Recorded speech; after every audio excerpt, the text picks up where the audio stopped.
Hi students, how are you? I am back with a new interesting topic from reasoning, that is direction sense test అండి. సరే క్వశ్చన్కి వెళ్దామా? P, Q, R and S are playing a game of carom. P and R are partners. S and Q are in the same team. S is to right of R. If R is facing west, then Q is facing which direction? చూడండి, ఇక్కడ 4 persons ఉన్నారు. P, Q, R and S. ఈ 4 persons carrom board ఆడుతున్నారమ్మా. ఇందులో ఏమని చెప్తున్నారు? P and R ఒకటే team అంటున్నారు. అంటే పార్ట్నర్స్ అంటే ఒకటే టీంలో ఉన్నట్టు, అంటే ఆపోజిట్, అంటే వాళ్ళిద్దరూ ఎదురెదురు కూర్చొని ఒకటే టీంలో ఆడుతున్నట్టు లెక్క. And S and Q are in the same team. So S and Q కూడా సేమ్ టీమ్ అంట. దెన్ ఇక్కడ ఏమంటున్నారు?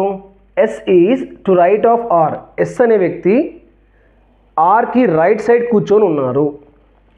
If R is facing west, ఒకవేళ ఆర్ అనే వ్యక్తి వెస్ట్ సైడ్ ఫేసింగ్ చేసి ఉంటే, then Q is facing which direction? మరి క్యూ అనే వ్యక్తి ఏ డైరెక్షన్లో కూర్చొని ఉండొచ్చు అనే మన క్వశ్చన్. చూడండి, క్యారమ్ బోర్డ్. ఇదేంటి? Carrom board. క్యారమ్ బోర్డ్లో ప్లేయర్స్ ఎలా ఉంటారు? ఆపోజిట్ డైరెక్షన్లో కూర్చొని ఉంటారు, సేమ్ టీమ్స్ వాళ్ళు.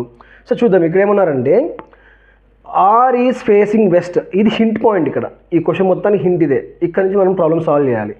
Are is facing west. So west arrow ఏంటి? లెఫ్ట్ సైడ్ వెళ్ళే యారో కదా. సో ఇది వెస్ట్ యారో.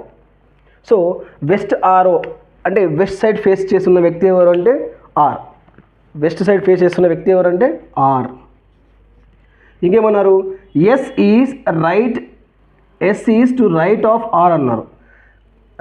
ఆర్కి రైట్ సైడ్ ఎవరు ఉన్నారు? ఇది రైట్ సైడ్, ఇది లెఫ్ట్ సైడ్ అమ్మ. ఆర్కి ఇది లెఫ్ట్, ఇది రైట్ అవుతుంది. ఆర్కి రైట్ సైడ్ ఎవరు ఉన్నారంట? ఎస్ ఉన్నారంట. ఓకే, నెక్స్ట్ ఆర్ యొక్క పార్ట్నర్ ఎవరు? పి. ఎస్ యొక్క పార్ట్నర్ ఎవరు? క్యూ. ఇప్పుడు చూడండి, మన క్వశ్చన్ ఏంటి? Then Q is facing which direction? Q అనే వ్యక్తి ఏ డైరెక్షన్లో ఫేస్ చేసి ఉన్నాడు? North side. క్యూ అనే వ్యక్తి ఏ సైడ్ ఫేస్ చేసి ఉన్నాడు? North side. ఇది మన ఆన్సర్ అండి. చాలా చాలా ఈజీగా ఉంటాయి క్వశ్చన్స్ ఇవి, ఇంట్రెస్టింగ్గా కూడా ఉంటాయండి. ఖచ్చితంగా ఛానల్ని ఫాలో అవుతుండండి. మీకు ఇంట్రెస్టింగ్ క్వశ్చన్స్ మీ ముందు తీసుకొస్తుంటానండి. Thank you.